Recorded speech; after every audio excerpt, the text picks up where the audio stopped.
All right, y'all, welcome back to another reality check segment. This week we're going to be talking about Ready to Love season 6, episode 6.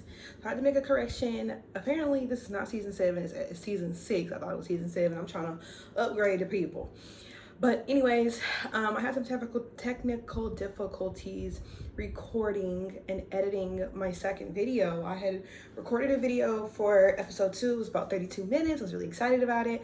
I started editing, and unfortunately it just didn't work out. Somehow trying to edit clips out, I deleted the file. So that was a challenge, but it's okay. We're gonna keep pressing on. I'm gonna get a hang of this stuff. So what I'm gonna do, instead of trying to go 1 through 6, because we're at episode 6 at this point, I am going to just kind of recap as needed. So as we're going through what happened on this episode and going through the characters, I'm just going to recap on whatever I didn't get to touch in episodes 2 through 5. All right, so on this episode, as we know, we recap Alonzo gets eliminated. On the last episode, Brandy was supposed to meet up with him and give him the news, but of course he's a loser and he couldn't face the music. He already knew what time it was, so he just didn't show up. Me personally, I just felt like maybe this is something like on the production side that they have them do, to call and follow up and all this extra stuff, maybe to build, I don't know. But for me personally, I'm not calling no man, nobody that then left me sitting here for half an hour. They're clearly not coming. There's nothing to call about, nothing to discuss. She left this man a whole voicemail, and I'm just like, girl, Alonzo didn't even deserve that, because the way that he treated Charisse was just very messed up, inappropriate, violent, and very much bitch made. And I just did not appreciate that. I also didn't like how Kadian tried to diminish her feelings in that moment. I just feel that if there is a confrontation between two people and you weren't there, you shouldn't take sides, because you don't know. Also, you have to be objective, and that's why I really like the way LJ approached it, because I think he was very objective with both people. He was trying to calm Charisse, and although it was a certain point where I did feel like were Charisse tears real or not, but either way, the way that he spoke to her was just completely inappropriate. And you know, she mentioned, I'm not a victim, I'm a survivor, so that lets me know that she probably has experienced some sort of abuse from a man, possibly. I mean, this is speculation, but I'm just going on the verbiage that she used. And that just indicates to me that typically women who have been abused or have been battered by men, like, their triggers are, they may be a little bit more easily triggered than the average person, you know, just people screaming, you know, whether they're angry or not, you know, that can rupture up some emotions. So you don't know how unsafe she felt in that moment. We don't know if she has PTSD from a previous situation. So that was, you know, a little disheartening that she was just so quick to be on the guy's side. Anyway, so this week the men have the power to eliminate, and Tommy tells them to step it up a notch and take these women on a very, very romantic date. Now, we know that everybody except for Mr. Justice, who doesn't spend money on women and all that shit, everybody else has been, you know, having these days putting forth this effort. So I was really just curious to see what he was going to come up with, since he don't even believe in spending no money. So I can't imagine what his idea of romance is. So, and this time I didn't take no notes, so I'm just going off of what I've seen. I've watched it twice now, so I feel like I can just kind of go off. So they're going on these dates. Samson takes out Brandy. They go to some restaurant. He pulls up with a gift for her. And then in contrast, we see Mike and Kayla go on a date. Now, again, the assignment this week is romance. So you see Samson and Brandy. They're dressed up really nice. He has a gift for her. He orders an old fashioned. He orders a wine for her. He's telling her about the wine. They're really diving deep and getting to know each other, which I thought was cool. Now, on the one hand, some of these dates I was kind of like, okay, this feels random, but at the same time, I had to remember that they are going through this process, and there's a lot of stuff that we don't see. So just because we don't see the budding connection doesn't mean that it's not budding or whatever. One thing I do like about seeing Samson is I feel that he's very intentional with everybody. And a lot of people may say, oh, well, he getting gifts for all of them, he's playing games. But in my opinion, every gift was very specific to that person. He got her this travel journal. We know that Brandy is a flight attendant. gave her this travel journal so that she can, you know, just kind of reminisce on her travels. I thought that was really sweet and considerate and thoughtful and specific to her. It's not like it was just, boom, I got you a candle, boom, I got you a fragrance, boom, I got you $20. You know what I mean? So I think it's kind of silly when the women like critique that, because later on they kind of critique that, and it's just kind of like, so do you want justice or do you want a man like Samson? Like, where are we going? Where are we going here? So then we see Kayla and like, I did not like the way he was handling her on this date, but we're gonna start from the top. So number one, this is supposed to be a romantic date. He is in a maroon wife beater. I don't even know where you got a maroon wife beater from, number one. Number two, you're in shorts, like literally maroon wife beater, maroon shorts, some sneakers on, a gold chain for a romantic date. And we're at a pool hall on a romantic date. Okay, sure. So whatever, they meet up, and immediately, you know, Kayla is kind of applying pressure. You can tell like she just kind of wants to see where it lies, because everybody knows that Mike and Brandy is acting like they finna run off in the sunset together, have a million babies and stuff. So she just, you know, being cautious. So she kind of presses him like, well, I don't know what all you got going on. Like, I'm paraphrasing, but something like that, to that effect. Because she's trying to see like, where does she really fit? Like, is he really taking her serious?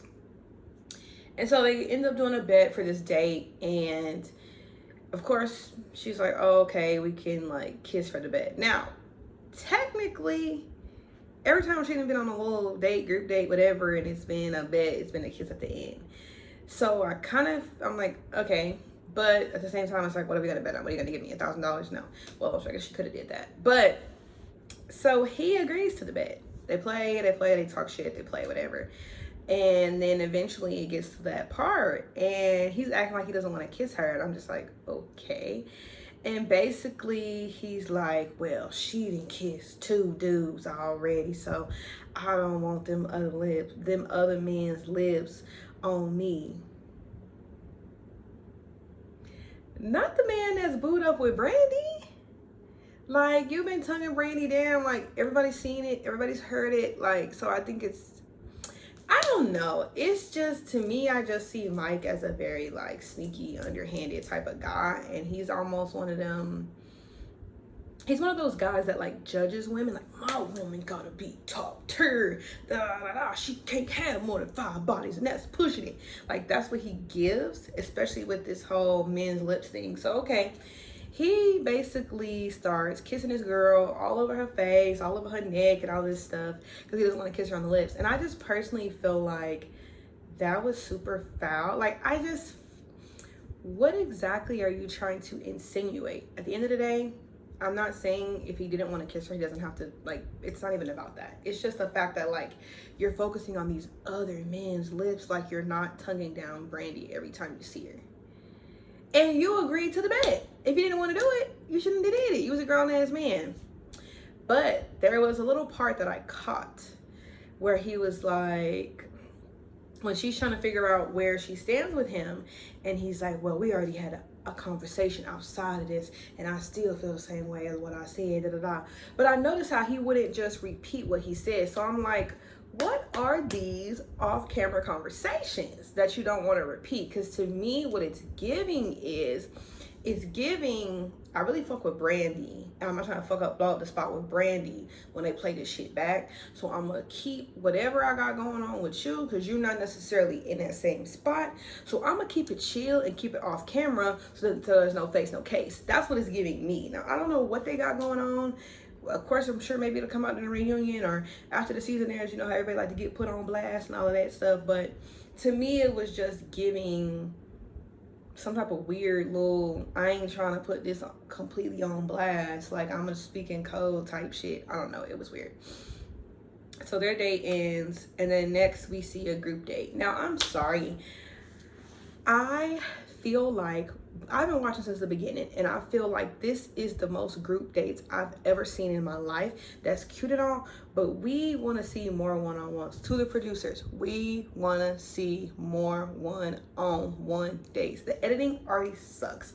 I feel like the editing sucks because I feel like there's so much that gets lost in translation. It gets choppy and conversation gets weird and we have to figure it out. Then we go to the reunion and we're like, oh, so this is what happened? Or people do interviews and then we're like, oh, so this is what happened? Like, I feel that goes down to editing at the end of the day.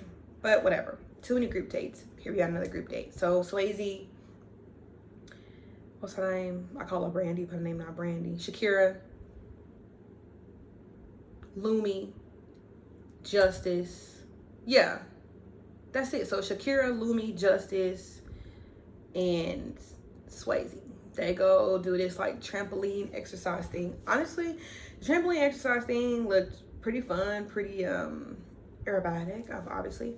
But it looked like it was a fun time, like, you know, especially for like a group date. Now, Justice, of course, his sorry ass sitting over there. He can't jump, he can't stretch, he can't bend, he can't spend money on a bitch, he can't call a bitch, he can't do nothing. Like, I just really can't understand why this man was even selected. He literally gives zero effort and these bitches are just swoon. And it's just like, in 2022, are we really just so like up in arms because a nigga light and cute? Like, are we really doing that? Like, we really just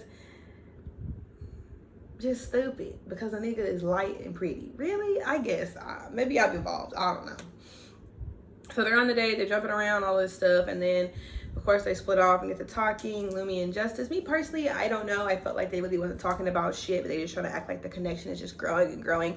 I don't see the interest. I don't really understand. I feel like Lumi, honestly, it don't really seem like Lumi's matches here. She does seem like a really nice woman. I like her personality. She's very bubbly. She's funny. So I do like seeing her on camera. She's a beautiful woman, but I just feel like Justice is a joke. And it's crazy how good of a job he does at concealing the fact that he's a joke, because she's just like all for it. Now we get to Shakira and Swayze. And so he's like, you know, I haven't seen you since the white party, da da da da. And now this is time for a recap moment. So the white party, if you've seen the episode, you know how it goes. It starts off pretty cool for everybody. There's a moment at the white party where Charisse and Mike talk and they kind of squash the beef behind the baggage comment. I think on episode 3 or something, she calls his kids baggage. Now, initially, upon watching it, I did think, damn, sis, like, that was pretty tough. But once I rewatched it, I was like, well, she was being honest. And I think that's the thing about Charisse, like, she's just very direct and honest. And, of course, a lot of men don't like that. So all she said was, you know, I know that you have an ex-wife and you have 3 kids. And, you know, that's baggage for me. That's literally how she said it. All right, so I feel that... I think that Mike took the baggage comment personally. And I understand, because your children are your prized possessions. They're not baggage to you, you know? So it might have stung. But I feel like a mature person would be like, well, what do you mean by baggage? Because when you say baggage, I feel like that's negative. And I kind of find it offensive. You know, like, there's a better way he could have communicated instead of being like, well, you 45 and ain't never had no kids. So what's that? And it's just kind of like, how you gonna try to shame a woman for never having a kid? Like, that shit is just so lame. Like, so any attraction or whatever that she might have had, I'm sure died in that moment, because it's just like, you're an immature piece of shit. And yes, I'm not saying if he was offended, he doesn't have a right to be offended, you know, because everybody is entitled to their feelings and you can't tell somebody how to feel. But I just think that as a 42-year-old man, or over 40 years old grown man with 3 daughters, I do think there's a better way he could have spoken to that woman in that moment, instead of trying to shame her for not having children. Like, people be trying to shame women for not having kids, like that's a dig. Baby, it's not. Okay, number 1. So back from the white party. So after that was said, that was said on a date. Then at the white party, they rehashed it. They talked about it. He apologized. Gave a weak ass apology, but he still did apologize if he offended her. Whatever, we all know he offended her. I hate an if apologizer, because you're not apologizing at that point.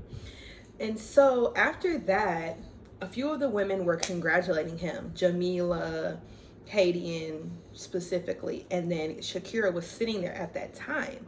And as they began to talk about it, Shakira was like, you know, I'ma just, you know, excuse myself. Now, She could have been excusing herself because this is bullshit and they trying to blow smoke up his ass because he half-ass apologized to this girl, trying to tell her, well, you know, as a black man, you gotta watch yourself. You gotta watch how you handle yourself in certain environments, certain people, and da-da-da-da. But it's just like, girl, like,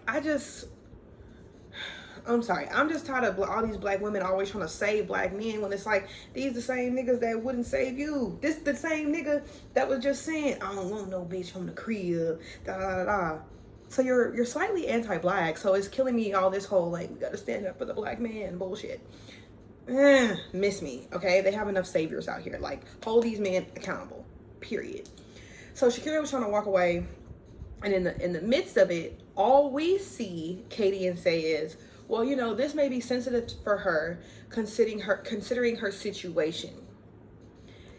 For whatever reason, that strikes a really deep chord with Shakira. Now, I want to believe that we did not see everything that Katie said. I want to believe that. Only because Shakira has been so emotional and so explosive about her business being shared. And I just am not willing to believe that she just batshit crazy like that. Maybe she is. We'll find out at the reunion. But all we saw was her saying she might consider this sensitive. Because for all we know, Katie, if that's all she said, she could just be referring to the fact that you're a single mom. So hearing someone say that a kid is baggage may trigger you because you are a single mom. And during this whole journey, you've been talking about how it's been hard for you to date as a single mom. You wasn't expecting people to be accepting and be open and include your son and all of this stuff. So that may be a harsh topic for her. I don't know. I can only base that opinion off of what we've seen, because clearly there has been a lot cut out to help maintain Shakira's privacy. But on the other hand, Miss Shakira, you came on this show, you're mic'd up every day, so it's just kind of like, I'm sorry sis, but at some point you got to get real here. Like, I'm not saying nobody should be spreading her business maliciously. To me, it appears that she's a domestic violence survivor. That's what it's giving me. And to me, I think she just probably got in over her head when she did this show. Maybe this was in an effort to, I don't know, just come out of the ashes of the bad situation that she was in. I don't know. Maybe she was trying to just, you know, try something different. I don't know. But I ultimately just don't think this is the environment for her because she's not healed. She's not ready. And I wonder, was she showing any signs of all this baggage? Speaking of baggage, if she was showing all these signs, all this emotional baggage when she was going through the interview process, because it's not an episode that goes by that she don't mention her trauma. And I'm not trying to be insensitive, because at the end of the day, everybody done been through real shit in their life, and that's okay. It's okay. We're just saying, heal yourself so that you're not bringing that to every new situation. You know, you're not walking around hurt and defeated. You know, we want to see you, you know, lifted up. So that was like a long diatribe. Sorry, y'all. But I had to let that out. So essentially, Shakira was filling in Swayze on all of that I just said. Because Swayze didn't even know that this was happening. He was like, oh, I didn't know there was no drama with you at no party. No, da, da, da. He was like, oh, you know, I wish I would have known so I could have helped you. It's like, yeah, people are doing things and saying things. And she kind of gets catty with it. And basically, I guess she feel like Katie blasted her to make herself look better amongst the men. But again, we don't have context. And again, to the producers, low key, I almost wish y'all would have left Shakira in this dramatic ass storyline out of the season, because it's kind of unfair to your viewers to throw in some bullshit ass storyline, the bitch crying every episode about her trauma, but yet we don't know. And a lot of times on this show, we find ourselves having to piece it together, wait for the cast member to tweet, wait for the cast member to do an interview so that we get the full picture, and it's just confusing, and it kind of misleads the audience in that way. And so we don't get the full picture. But this is supposed to be reality TV. So it's just kind of like, I understand the sensitivity of her situation, but it's just kind of like, if we couldn't get the whole pie, why give us a slice? Like, just focus on somebody else's drama. I'm sure there's a lot of shit going on throughout this filming process that we're not even getting to see that might have even been more juicy, you know, versus giving us this half-ass storyline, and we can't even see all sides of the situation. So obviously after that, Swayze's a little turned off because it's like you focusing on these bitches and all this drama. You're not even trying to get to know the guys. Like clearly in that moment, she could have been getting to know him better, but instead she want to basically talk shit about Katie and without saying it's Katie and whatever. So then we move on to, oh Lord, Jamila and Ra. Now, here's the thing, right? Like Ra's cute. He seems like a gentle giant. He might, like, I feel like Randall is a type where he could go either way. So he could be a good guy or he could be an F-boy in disguise, you know what I'm saying? Because he just kind of has this, like, chill vibe, not too, like, just uber fine, so you know he ain't shit, you know what I'm saying? But something about him not keeping a fresh edge up is a little sketchy for me, so I'm watching his ass. So they go on this candle making date. And I feel like last episode when the ladies had their lounge, and I think it was Kayla, Tranika, and Jamila that all like Randall. And it was, I don't remember if it was Jamila and Tranika going back and forth or Jamila and Kayla going back and forth, but pretty much it was like the war of who knows Randall the best. Basically, who spend the most time with Randall. Like it was like, well, Randall does this with me and Randall does this with me, and you know, it was just too much Randall competition for me. Like, girl, do not go out sad. Like, just keep it cute, keep it new. Like, you know what it is. Like, whatever. They're gonna compete for these niggas. People love to see it. So I feel like after that, Jamila was determined to solidify her spot with Ran. Like, that's really how I feel. So they go on this date, they're making the candles, it's really cute, whatever. Personally, I feel like the entire conversation, she was like inching and looking for clues to like make sure she know where he's staying. Like, for example, he was like, say something about his mother, because she asked about his mom, like, well, you know, because I guess apparently he's not from Miami, I guess, and he was talking about something that reminded him of home, and how he was like, you know, how I think she asked us a lot of women, has he taken a lot of women home, or no, is she different than what he's brought home or whatever? And he was saying how she has a lot of similarities like his mother, and that she would like her. And she was like, oh, well, you're speaking into the future, yeah. And he's like, well, I do like to speak things into existence. But I just felt like everything she said, like she was trying to put 20 on 10 on everything he said. Like, and I get that, I guess you're in a competition, but to me, I felt like it would have been so much better if she was just living in the moment with Randall and not trying to like force something to like, to me, it was like she was trying to feed him signals to like implant longevity with Jamila, longevity. Like, you know, like that's what it was kind of giving to me. Like she was trying to like it just didn't feel natural. So then they have this bullshit ass olive juice insider, which is like, you know, if you mush it together, it sounds like I love you, olive juice. And that's going to be the name of their candle. And I'm just like, okay. And so she's like, olive juice, you too. Oh, God. I just hate to see a beautiful woman beg, like damn near begging a nigga, like, bro, y'all still getting to know each other. Like, what are we, a couple months in? Like, it can't be that serious. Like, really back, tighten up. I don't like that. Like, not that he doesn't seem interested, but I just feel like she was forcing it. So after the whole olive juice shit, she's like, do you see yourself falling in love? Or could you see yourself falling in love? And it's just like, this is what niggas be talking about when they be like, we just throw in the, so what are we? After a great time. It's just like, you're just, God, let it flow, okay? Like Toni Braxton sung the lyrics. Let it go, let it flow. Let it flow, let it flow, let it flow. Everything's gonna work out, right? You know, like, just damn, like, ooh, it was a forcing for me. It's like, girl. So then of course he kisses her, because who the fuck wants to respond to that? And then she's like, that kiss meant something. And it's like, no, bitch. The kiss was to get out of this awkward ass situation of you asking me, do I love you? And I don't even know your fucking birthday. Weird ass. Don't be so desperate for a nigga, y'all. Like, please. Like, I get it. Sometimes it gets exciting. Sometimes they're cool. Whatever. But just like, let the shit flow naturally. Like, you don't want to be in a situation where you begging somebody to be with you or forcing them to be with you. You know what I'm saying? Like, that's not the vibe. So, dang, this is kind of a long episode. This video gonna be long. It's okay. So then we have a little roller skating group date. It is Solomon and Charisse, Katie and Swayze. Is Mike punk ass there? No, I don't think Mike was there. Well, damn, I guess that's all that's there, because that's all that I remember. Oh, Trinika is also there. So yeah, maybe that was it, because I don't remember no other guys, but whatever.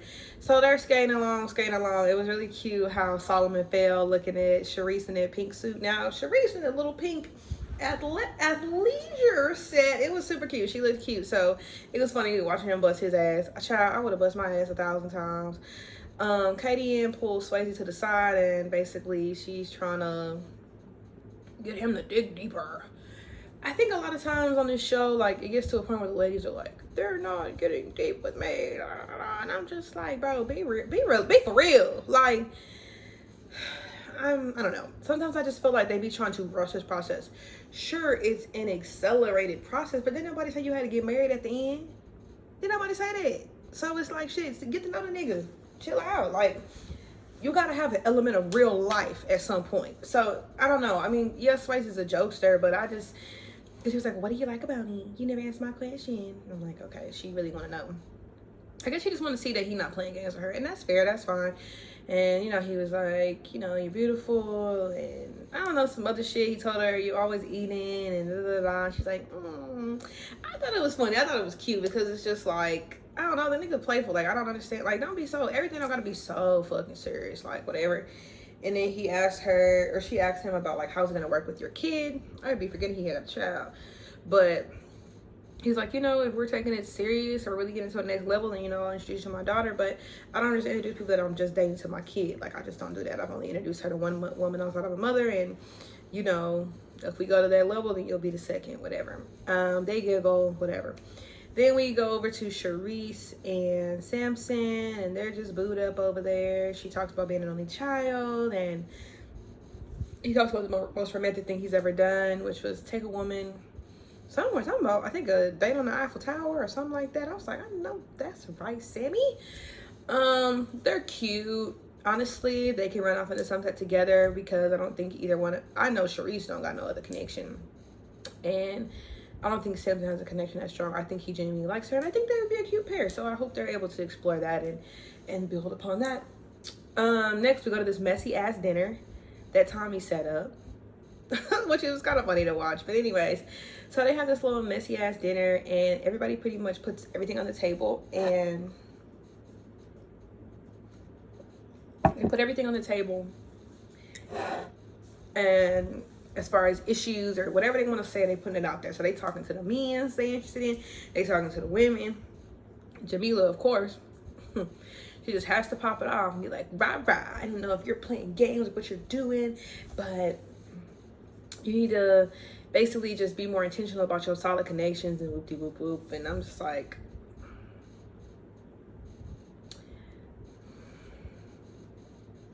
I mean, say how you feel, get it off your chest.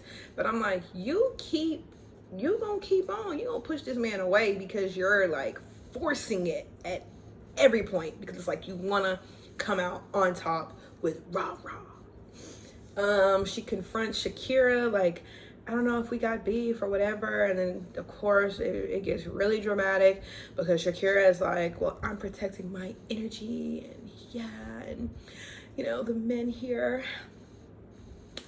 the men have just been so sweet and so delicate toward me, and I'm forever grateful for that. But you know, some of the women here, I feel betrayed, and I just didn't expect it. And Katie is like, well, is you talking about me? Well, am I? Is it you? See, I'm with Monique. Say the names or leave it on the playground. Say the name or leave it on the playground, girl. Because don't be doing all this like sob story shit and thanking these niggas. When if you got a problem with Katie and be like, hey dog, I feel like on this day when you said this, you were outing me, and I felt like I've really been struggling with that. Why would you do that to me? Help me understand, because I took it very personal. I feel like you put my business on Front Street. Instead, you want to go to Tommy, then you want to be passive aggressive, then you want to walk away. I just can't. Oh my God, I gotta walk away. And it's just like, bitch, how emotional is you? Because at the same time, like, you still being hella passive aggressive toward Katie. And so it's just like,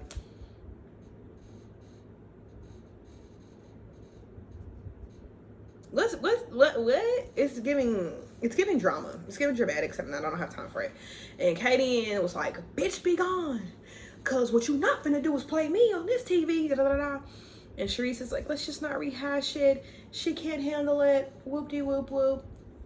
And that's what I mean. If we knew 100% what she's so upset about, like the exact quote that she's upset about, we could better understand the situation.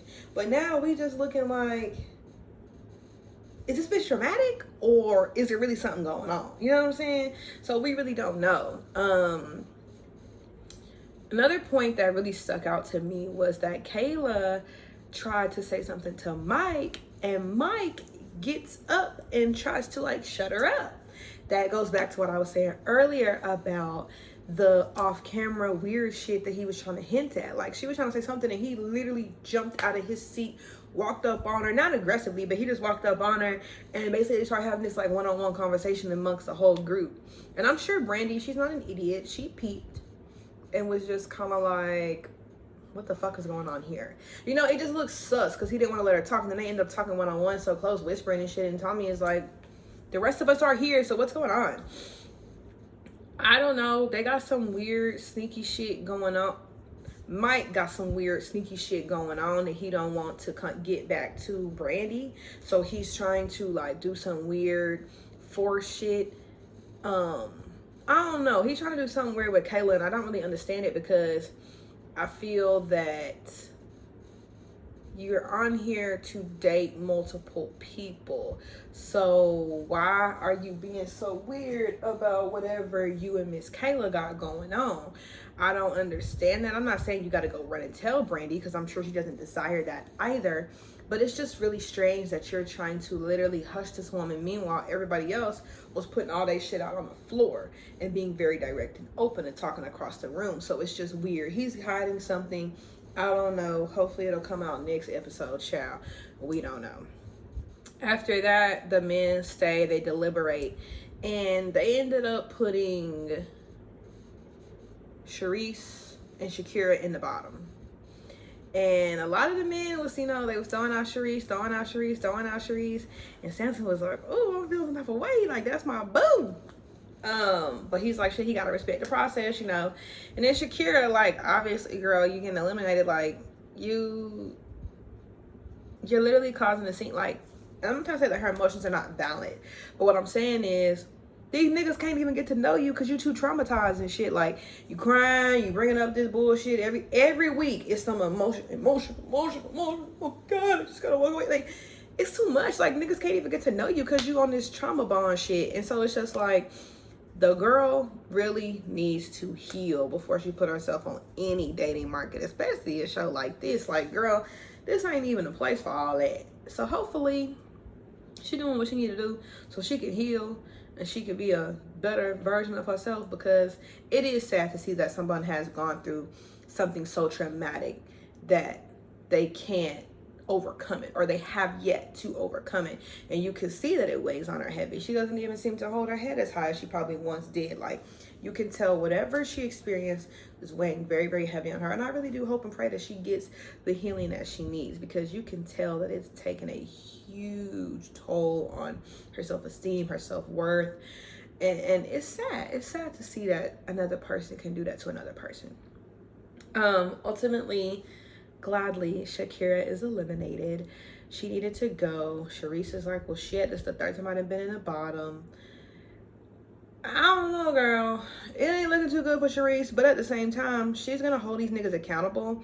And, you know, they don't like that, so I kind of knew Charisse wouldn't just make it to the very end. But hey, we don't know what's gonna happen next week. Or really, because I'm recording this Thursday, so tomorrow, because the episode comes out on Fridays. So we really don't know what's gonna happen tomorrow. I'm looking forward to it because I'm like, damn, who could possibly go next? Next week, they're gonna be meeting everybody's friends. I hate when they do this because it's too damn early. But also, too, the friends can kind of peep shit and hopefully get them bad apples out. It looked like Trinika's friends is not feeling justice at all. They said something about you can smell dog shit from a mile away or something.